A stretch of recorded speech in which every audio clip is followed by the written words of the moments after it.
So, you look at that and you think, this is written by an 11-year-old. I mean, it's just ridiculous, okay? You look at it, and we're going to get rid of all cars in 10 years, and we're going to do this, and we're going to do that. Retrofit every building. Eliminate air travel. Everything would be high-speed rail from here to Hawaii. If I had a degree from Boston University in economics, which she does, I would demand my money back. I mean, how does this woman have a degree in economics? She does not understand how anything works.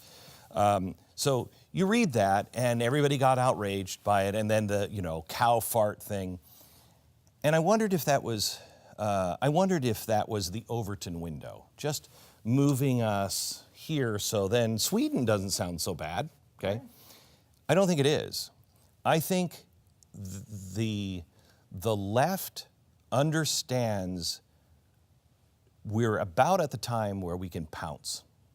They've put the structure in, when Woodrow Wilson did this in the early 20th century, he didn't have the power structures. He didn't have all of the federal workers. He didn't have control of everything that you now have. So it was easy for us to reverse. And they scared the American people. They went so fast, so far.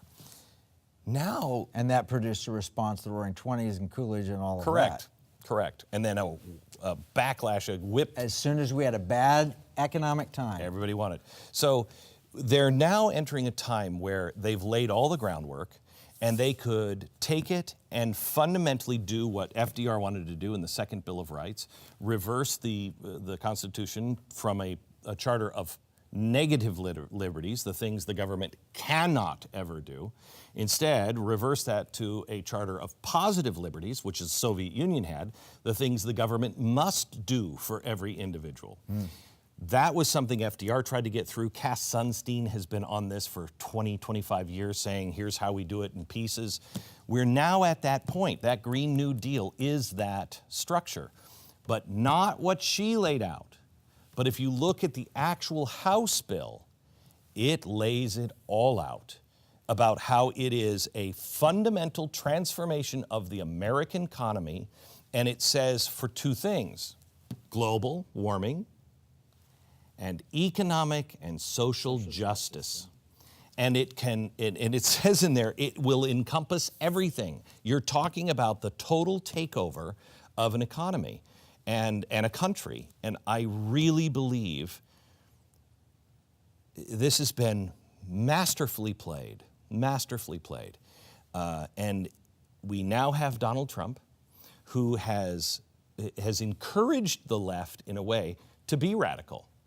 Because he was, and I'm not saying he's done it himself, sure. I'm saying the way the events have unfolded, no one would say Donald Trump in 2014 was the obvious guy.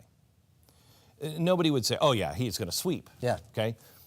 But because he was so game-changing, people wanted that.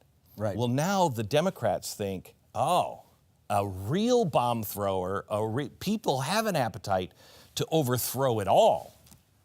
And I think if our economy hits real stumbling blocks, which we will, it's automatic. It's going to happen. And with $22 trillion, it's automatic on steroids. We are going to fundamentally transform, and if we don't have a spiritual reawakening, a spiritual revolution in our own homes, forget our churches, in our homes, if we don't have that spiritual awakening, we are going to become the darkest force ever to be on the face of the earth.